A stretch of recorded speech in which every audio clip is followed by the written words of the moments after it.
What's up guys, it's been a while. I know this is the first interview of the year. I've had a hectic in the last few months, which kind of explains why I haven't made any interviews or tennis content. But I'm really excited to share that from now to the end of the year, I'll be working for the ATP Tour team in London, part of the social media and marketing team. Working for the ATP Tour as a tennis fan, it's been, a dream come true for me in many ways, and I'm so lucky and so fortunate to get to work in tennis as a full-time job. So part of the job, I'll be traveling to a few on-site tennis tournaments throughout the year. So far I've penciled in Queens, Wimbledon, US Open, next gen ATP Finals, and the Nito ATP Finals. Obviously they're all subject to change at any time, but I'll be creating a few on-site vlogs like the one I did at the Russian and Belorussian Tennis Academy.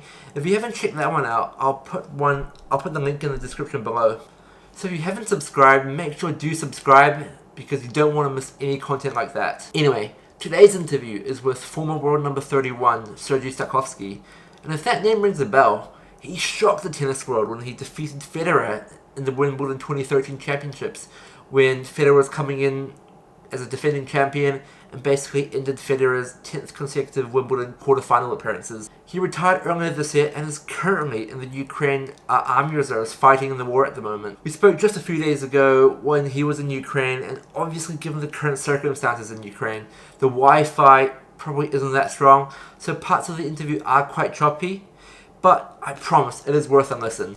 We cover so many topics, from his tennis career, beating Federer, what he's doing now, fighting the Ukraine army, and so many other things. I've timestamped everything in this interview, as so many viewers have asked me to timestamp stuff. So yeah, I hope you enjoy this interview, and don't forget to like, comment, and subscribe. Thanks a lot. Sergiy, welcome on the show. We're doing this interview in, I would say, extraordinary circumstances. You're currently in Ukraine. Which city are you in, and are you safe right now? I'm safe. I'm on a western part. I'm actually on my way home to the kids and the family. I'm not far from my winery. I had to stop by. Yeah, it's been different for me the last couple of months, but it looks. I would say what was a month ago looks much better now, but it's still Yeah. a very challenging times for the country. Mm. And I want to start off this interview by talking a bit about your tennis career, then move on to your personal situation in Ukraine. Many would say you became more prominent in the tennis world after beating Federer in 2013 when he was coming in as the defending champion. How do you reflect on that moment after nearly 10 years on? Well, for me, my four titles which I had on ATP Tour have significantly bigger impact on me and I believe in my career than just a one match win over Roger. I mean, yes, it is Wimbledon. Yes, it is centre court. Yes, he didn't lose many matches out there, but it's just one match, and it was the second round. Later in the stage, of course, I would maybe cherish it more, but it's just still. So yes, it gave me a bit of more maybe media presence. Yeah. Yes, where I was more recognized. Yes, but I would really appreciate it if I'll be recognized more for the things I've done before. But 2009, 2008, there was not really a social media establishment as it is now, and you couldn't really share. So always a paper media or TV, and those usually take only the best of us, which was Roger and Rafa and Novak. So I'm not complaining. I'm okay with what I had in the past in a career. Yeah. I mean, losing that first set against Roger, how did you remain calm and confident considering you were on centre court as well? Honestly, the mindset going into the match was not to get killed. To be honest, when the draw came out, and I think that year I played the first round against was either Dutra Silva, Yeah. Rogerio from Brazil, or Charlie Berlock. I don't remember which one was it, but I remember looking into my first round. I'm like, oh, that's a decent first round. Let's put it that way. For me, Yeah. as a grass court player, playing one of these guys from grass was, always a pleasure, I would say. And then you look, you shift like, okay, first round, I should, if I'm not injured, I should be passing. And then you look into the second, say, okay, well, you have to pay the price for the first round in your second round. I mean, that was the mindset. The mindset was honestly going to the match.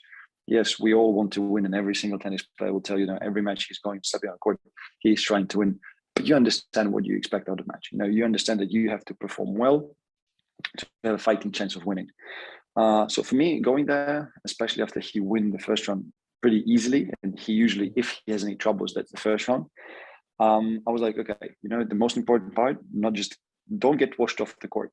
And walking into the center court, when you walk first, and there's, I don't know, I think it's 15,000, and they welcome you, and you're like, oh, wow, it's nice.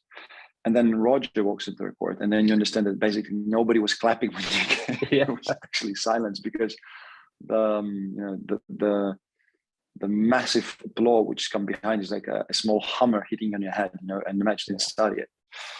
So for me, the mindset was not to get killed. And honestly, when I lost the first set, I was sitting there on the bench, and I was, thinking, well, wow, 7-6, against Roger, defending champion, on grass, where the guy is the god.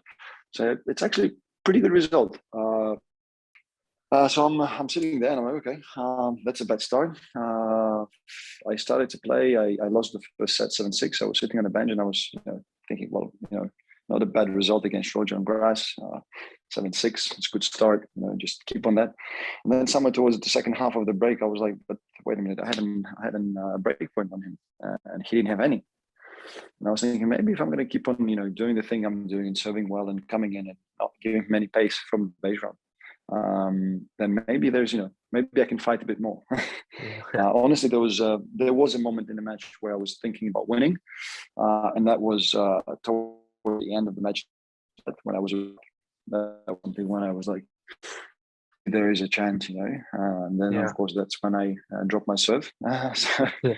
But basically the mindset was coming in, and it actually went pretty well. I remember winning the second set, but I remember thinking that, okay, there's a way, but I was more playing point to point than a global, thinking about, I was just trying to win the point by point. I was never even thinking about, how the game's going. And I remember losing myself in the middle of the third and the fourth set, that I was not even sure what the score is about the games.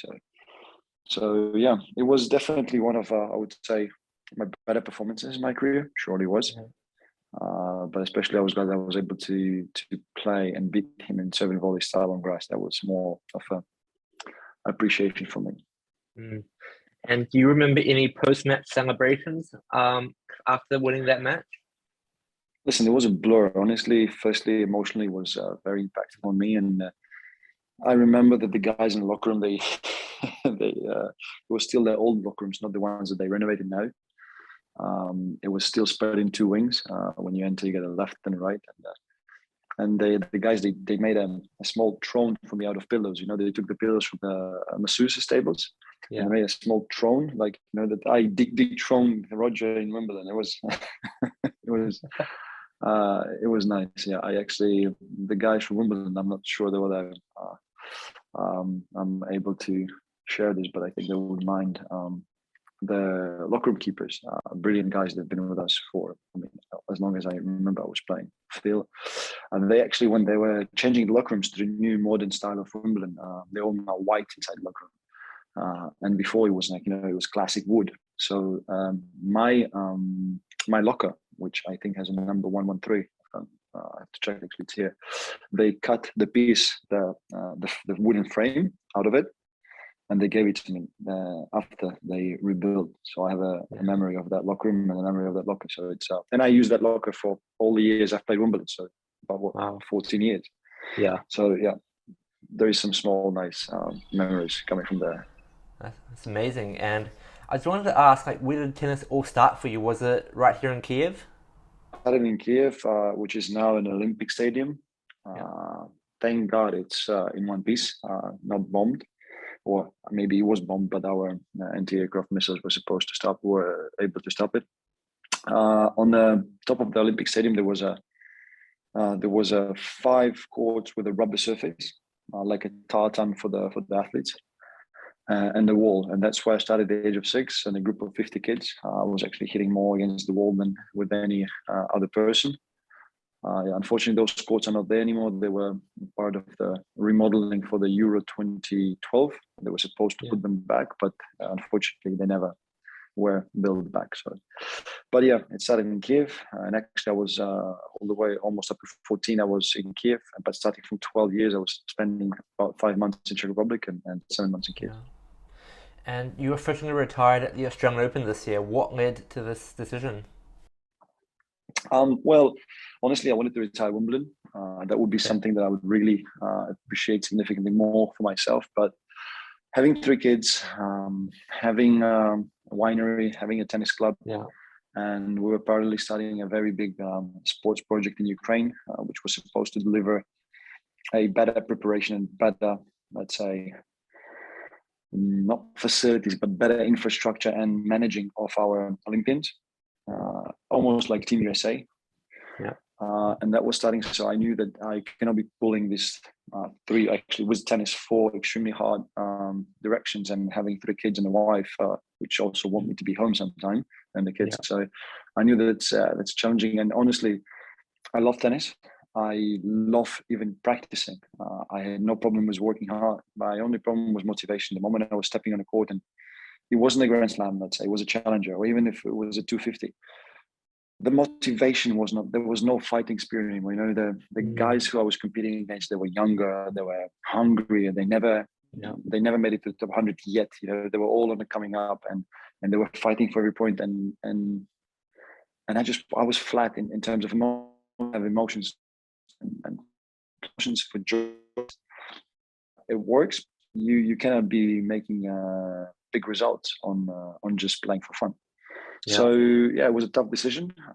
Actually, I was planning to retire maybe after Davis Cup, because that's for me was more important than because I've done more or less all I could in my singles career.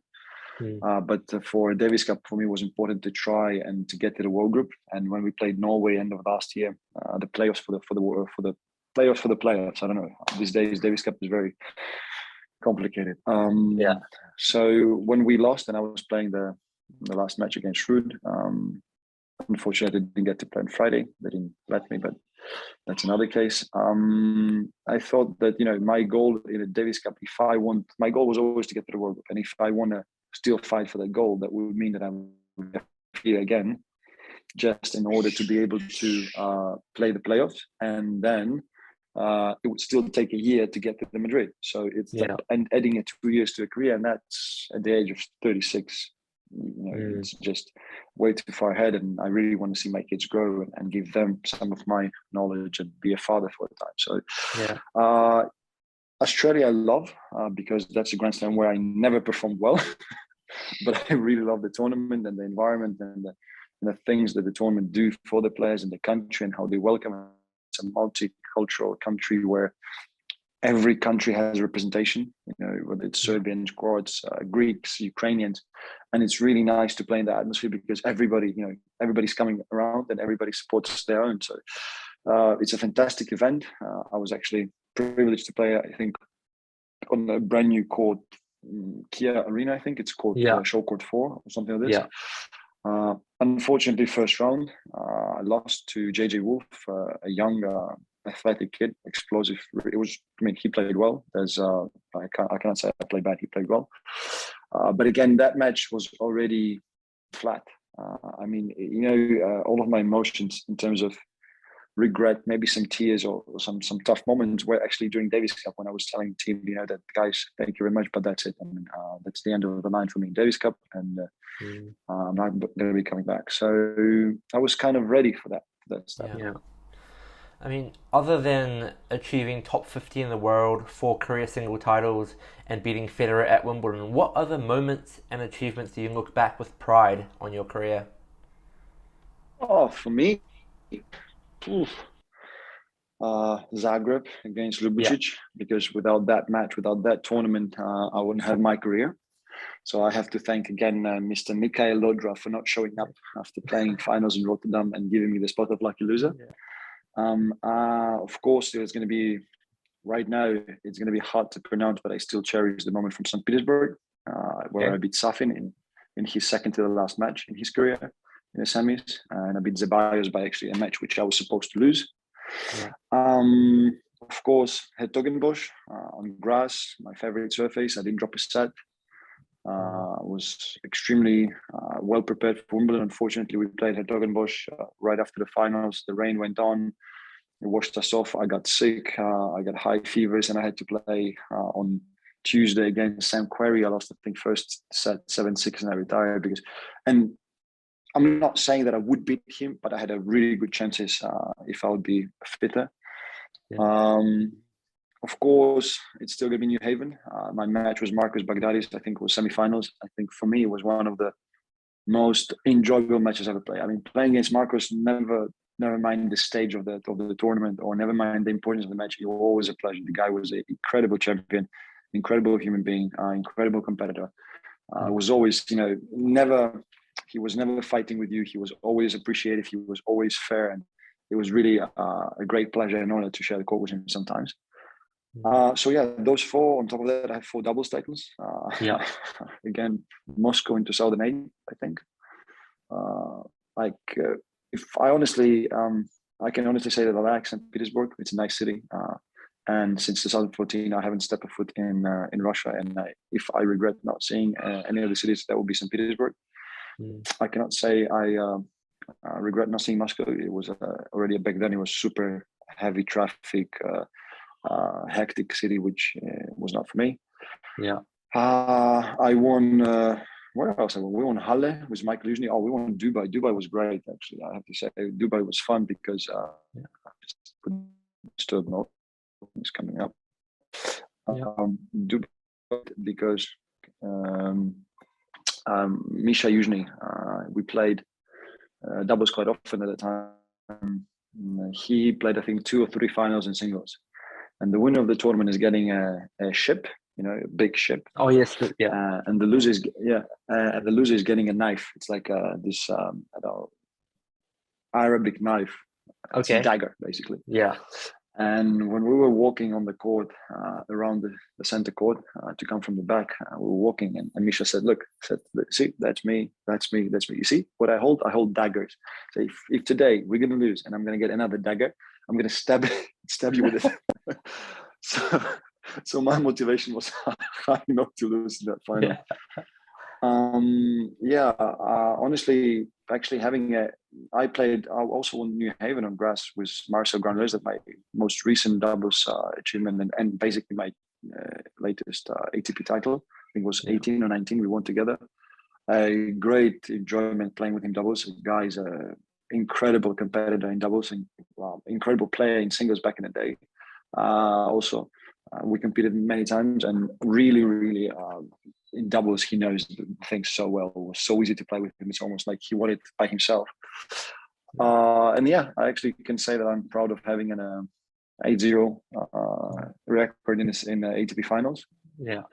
Of course, I cannot point out the challenger I played in Orléans. I think it was 2016 or 15. I was on my way back to the top 50, I think, and I really enjoyed that. That was a spectacular event. Really extremely well organized. A challenger of 125 was full crowds, was immense, I would say, organization.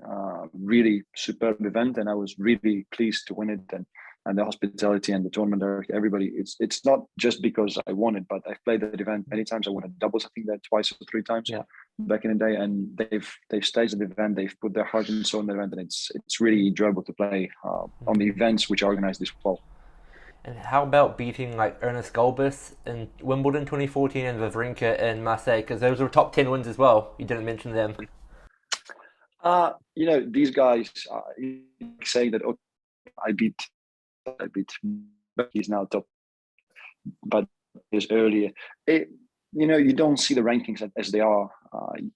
It's just something symbolic that yes, at that particular moment. But I played Gulbis many times, and whether he was top 10 or he was out of top 10, it's the same Gulbis.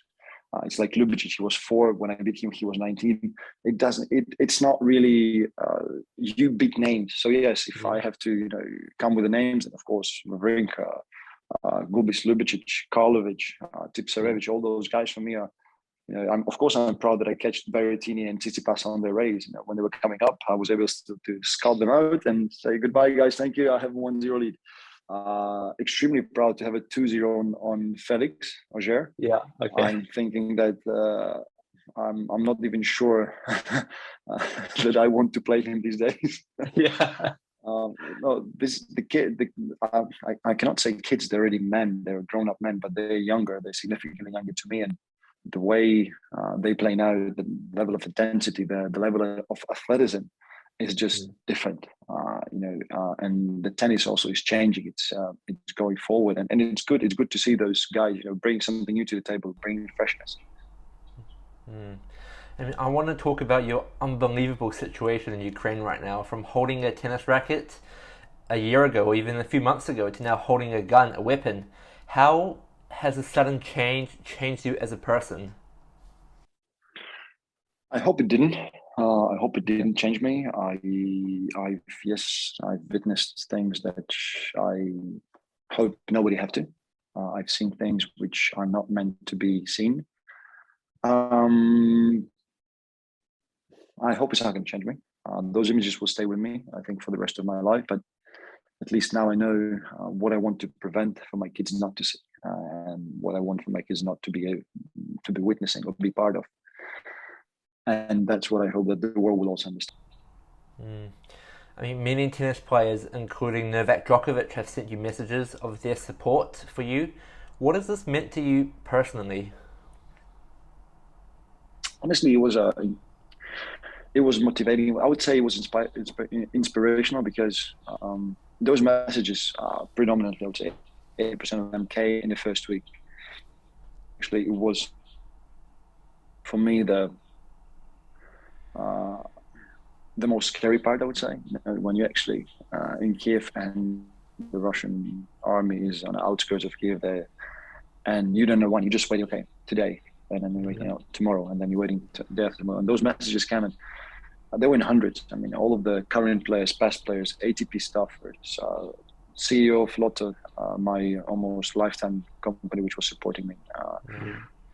Everybody, and it was encouraging. It was great. I tried to answer everybody, but when you have 100 messages, 120 messages a day, it's tough. So I'm pretty sure I left out someone. I apologize to them. I really appreciate everybody's support, and it was nice, and I wanted to share some of that with the world, because not with the world, honestly, but I wanted to share some of that with the Ukrainian people.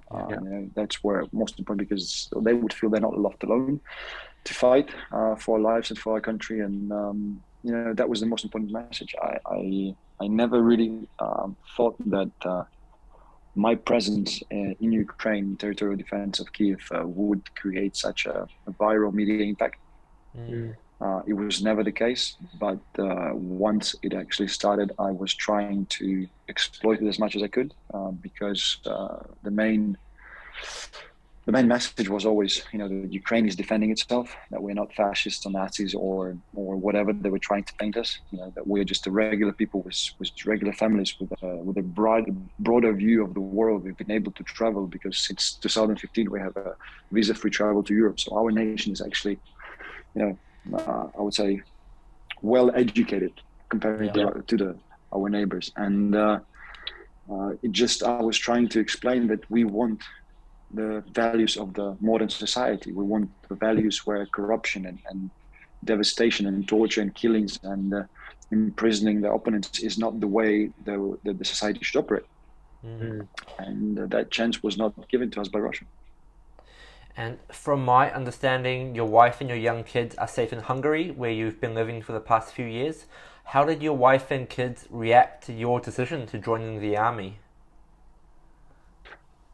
Well, my kids, they left. I'll be right back. And that was the most hard part, honestly.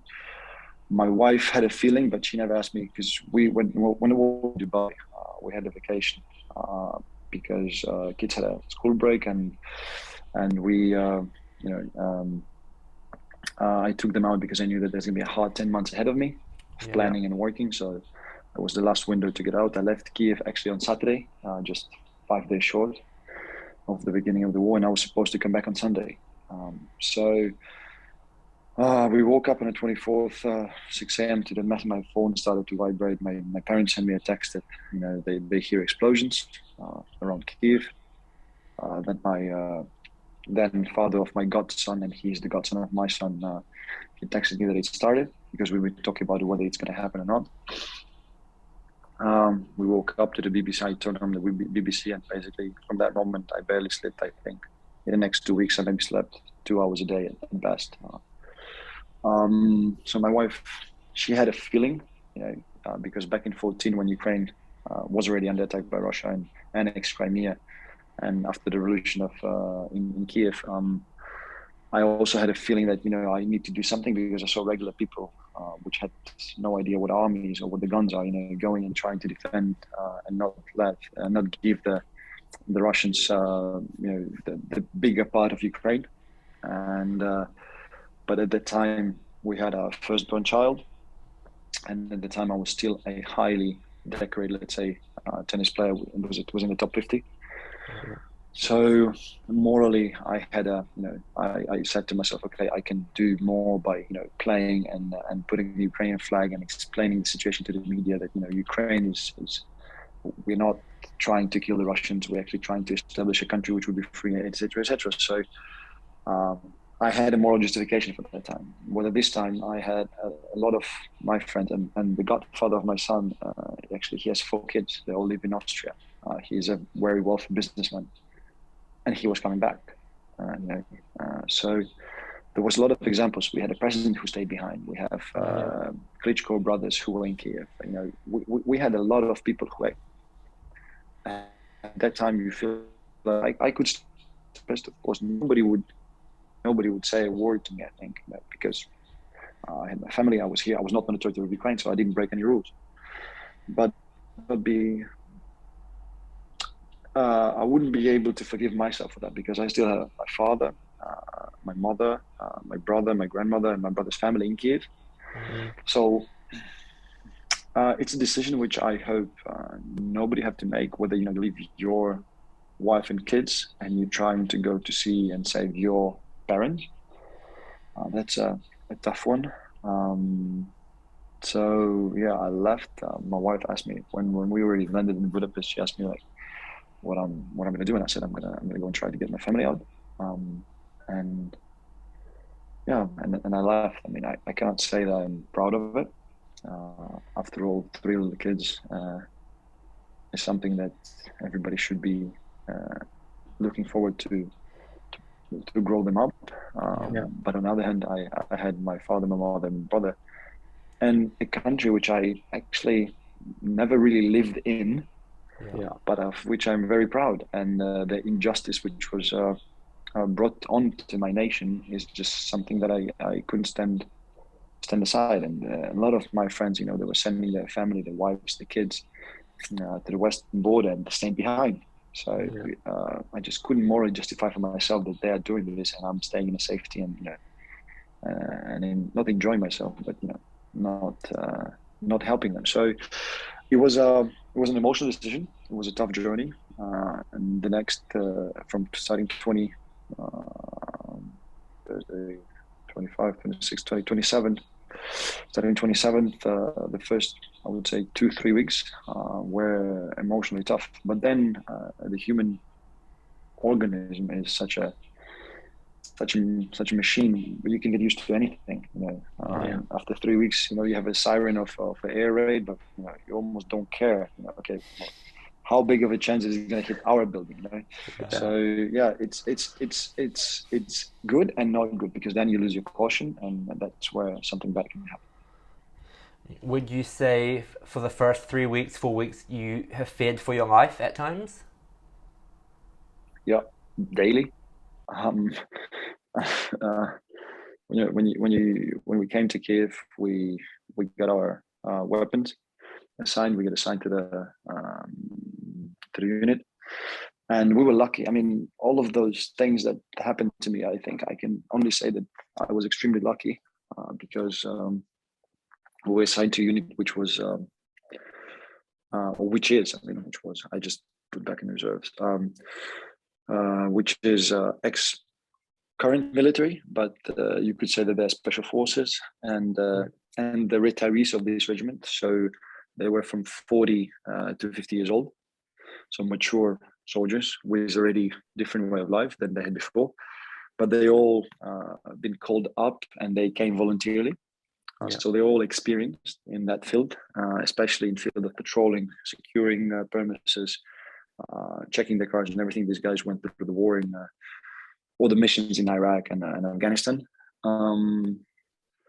So what I was lucky is I felt a bit more secure with them. Secondly, I could learn a great lot from them of how to actually operate and how not to kill anybody around me, and how not to hurt myself.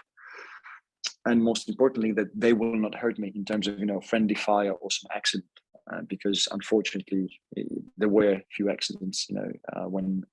When people without any experience of guns are getting a gun, they're just a matter of time when the gun will shoot off. So I was in this unfortunate circumstances. I was lucky to be assigned to them. I'm grateful for them for their patronship, I would say, the sharing of the knowledge and the way they treated me like equal. I would say, whether I definitely didn't feel like equal comparing to them. But about the fear for the life, when on a day 2 your commander comes to you and say if you were considering any of the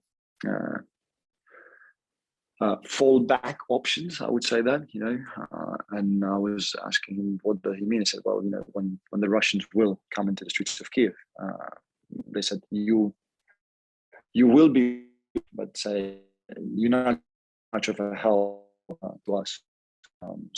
And nobody would, put any blame on you if you would retreat to a different any. So and that gives you a perspective of that you have to make a decision what you're going to do. You either going to try to find a way out, or you're going to stay. And me and a friend of mine, which we were there together, we decided we're going to stay. And, we're going to take the consequences of our actions. Yeah. I mean, just recently, Wimbledon announced a ban on Russian and Belarusian tennis players. What is your take on this decision with sports mixing with politics, and is it maybe too harsh? Well, sports and politics, I think we all saw that concert of support of the invasion. Of course, they say it was not in support of the invasion. It was said it was concert of, a rejoinment of Crimea to Russia. But they all bear the symbolic of the invasion army of Russia. And you had Olympic champions, gold and silver from Tokyo, standing there and supporting. And when they say that sport is out of politics, then this is exactly the picture that you want to draw them, that it's not out of politics, that sport is a part of politics. Athletes can be apolitical. That's a true. But what we are talking here, it's not about politics. It's whether what's right or wrong, what's moral and what's amoral. And I'm out of all this group, I really regret that Andrei Rublev got caught up into it. He's a good kid. I talked to him when he was young, and I mean, honestly, on the 23rd of February, we were still talking together. I was in Dubai. I was during the tournament there. He actually gave me a signed racket for the club. He actually reached out a few times, asking that he regrets this happening and how am I and all that stuff. But he was the first to say, no war. He was the first one after the match come out in the press and say, that there's much more, significantly more important things than his match and the press conference about his match in the world than his match. And I'm very appreciative for that. And honestly, in the first 10 days, I was okay. If Russian people would only see what are they doing in Ukraine, the atrocities, the devastation, the bombing of the civilian cities, if they would just see this, they would definitely go out to the streets and they would protest and they would make their government. Because after all, you can say that we're unfortunately, though, Putin was in. They were actually asking for more blood, and that's just something I'm not capable of tolerating. From that moment, for me, everybody, including sportsmen and including tennis people who were trying to stay out of politics, because this is not a politic thing. They were trying to be neutral and by saying no war, it means, that no war. It means if Ukraine would stop shooting, that the war would stop. But no, if Ukraine stop shooting, Ukraine wouldn't exist, and Ukrainians would be slaughtered. So we don't have an option of stop shooting. With the Russians, if they stop shooting and retreat, the war is over.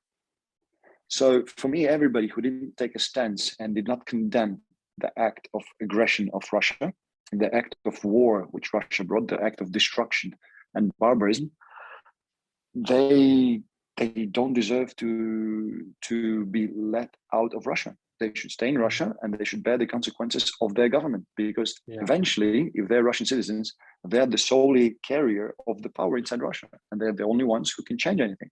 So if they don't want to be, if they say that we are out of politics, well, then you should go back to the country, change your government, and then come back to the modern world. I mean, President Zelenskyy has been such an inspiring and effective communicator for your people and the world, and has united the world in many ways.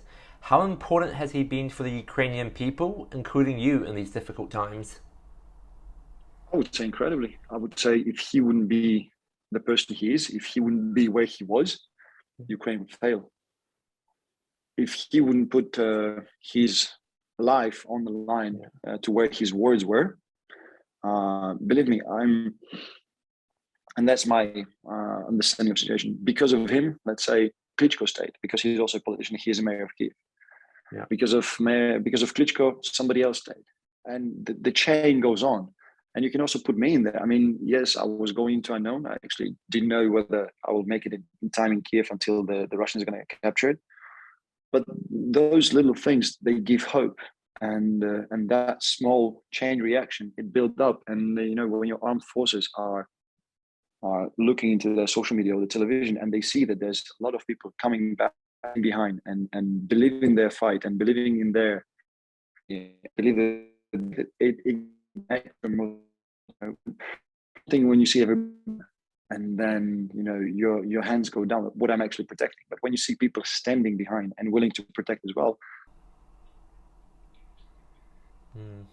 I mean, how would you compare your situation 2 months ago when everything broke out compared to maybe this week? Are you slightly more relaxed? I would say I'm extremely relaxed. I shouldn't be, because Ukraine is still at war. I was 10 days ago under Kharkiv near Izum, and that's where the war is going at full blast. That's where any movement, anything can be the last one. But I've seen what was inspiring for me. I've seen a lot of Ukrainian soldiers, National Guard, armed forces, special services, which were motivated, which knew what they're doing, and they were united by a common cause. And that gave me a great enjoyment and encouragement to see that, first, Ukraine will stand. Yes, it's a question of the land, of what we will be able to defend and from what we'll be able to kick out the Russians. But it will exist, which is the most important part, because in a day 2, 3, 4, 6 of the war, it wasn't sure that Ukraine will exist. And that gave me a great pleasure. And of course, when the Russians completely were kicked out or retreat, you can call it whatever, but I cannot call retreat after I've been in Hostomel and Irpin and Bucha, and I've seen what they've done. I just wish that more of them stayed in that ground as well. Kiev is a safe city because we have air raids daily, but in general, patrolling the streets of Kiev with a gun, it looks like barbarism to me these days, honestly. Because there's sleeping agents of Russia still in Kiev, and they still have for the future, because this war is not just for now; it's for the future to come. But Kiev is safe. People are trying to go back to normal. People are trying to go back to the work. They're trying to make some money. They're trying to restart the economy. And because, unless we're going to start to work and we're going to start to help our country to get through this, Ukraine will fail economically.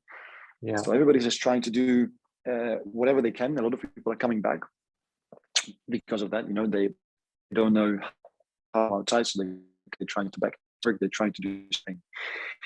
The main problem is that the key infrastructure of Ukraine was destroyed.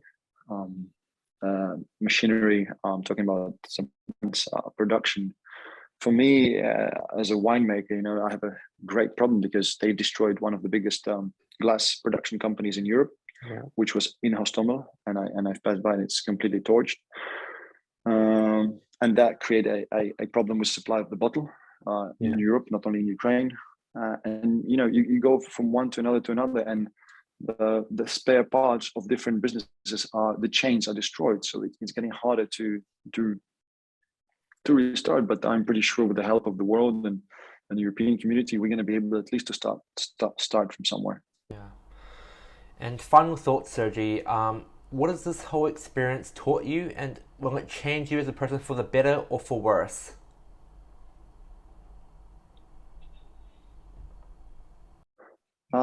you completely change your values in your life. You rethink what the essential of life are. You rethink what you actually need to be happy, and that's I don't know. It's tough to talk because of the things I've seen, and the reaction of the people, and when you have family of refugees who's evacuating from Bucha, and they come to the train station, and they come with nothing, and at best they come with nothing in terms of they have no stuff, no clothes. Worst case scenario, predominantly they were not full families, so they lost somebody on the way out, and it's just tough. Their stories and the devastation. Yeah, it's tough. And just to quickly touch on, you mentioned you've seen some of the things you can't unsee. Can you give us an example? Some of these things, guys, all of those things you've seen on the pictures, and those pictures were just a scratch what was really happening in Wimbledon European. Graves, the kids with the holes in their heads, those kind of things. Sergiy, thanks so much for your time, and all the best. Thanks. Thank you so much.